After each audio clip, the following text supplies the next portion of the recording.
जय हिंद दोस्तों, मेरा नाम इश्तियाक है और आज हम समान नागरिक संहिता की बात करने जा रहे हैं। बिल्कुल ही संक्षिप्त रूप में जानेंगे आखिर समान नागरिक संहिता होता क्या है, जो देश के अंदर इतना बवाल मचा हुआ है।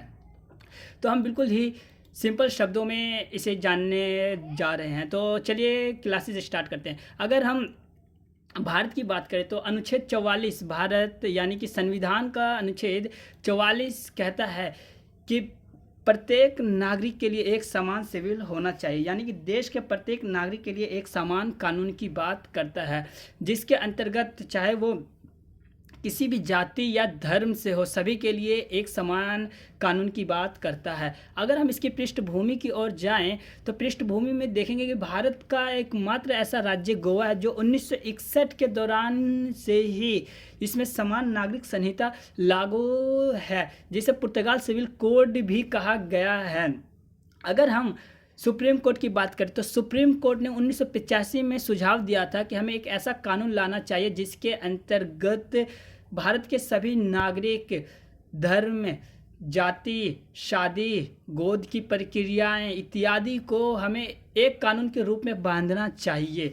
इसी को मद्देनज़र रखते हुए बीजेपी ने 1989 में भी लोकसभा के चुनाव में इसकी घोषणा की थी, लेकिन खैर घोषणाएं तो होती रहती हैं।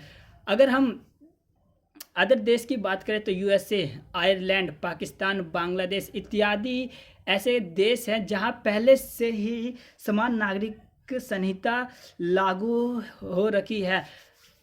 अगर हम जाने आखिर ये है क्या समान नागरिक संहिता, तो अगर हम बिल्कुल सिंपल शब्दों में कहें, मैंने अपने पीडीएफ में भी बिल्कुल साधारण शब्द लिखे हैं ताकि आपको समझ में आ जाए।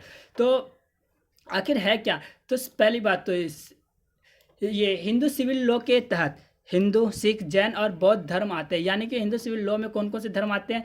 हिंदू, सिख, जैन और बौद्ध धर्म आते हैं। जबकि अगर हम अदर धर्म की बात करें, जैसे कि मुसलमान हो गए, पारसी हो गए, ईसाई समुदाय हो गए, इनके जो है ना अपने अपने पर्सनल लॉ है। यानी कि हिंदुओं के भी अलग लॉ है, मुसलमानों के भी अलग लॉ है। इन्हीं को मद्देनज़र रखते हुए, यानी कि देश के अंदर अगर हिंदू हो, मुसलमान हो, पारसी हो या किसी भी धर्म को, उनके संपत्ति या विवाह या तलाक या गोद लेने की जो प्रक्रिया या नियम है ना, उन सभी के अलग अलग है। इसी को ध्यान में रखते हुए सुप्रीम कोर्ट बार बार आगाह करती है कि हमें एक ऐसे कानून लाने चाहिए जिसके अंतर्गत यानी कि सभी चीज़ों को एक कर दिया जाए, सभी को एक कर दिया जाए और भारत के सभी नागरिकों के लिए एक समान बना दिया जाए। इसी को कहते हैं समान नागरिक संहिता। अगर कुल मिला के बात करें तो सभी को एक कानून में बांधने की बात कही गई है। तो दोस्तों, आपने समझ ही लिया होगा कि समान नागरिक संहिता क्या है। बिल्कुल हमने आसान शब्दों में आपको बताया। अगर आपको इसकी पीडीएफ चाहिए तो आप मेरे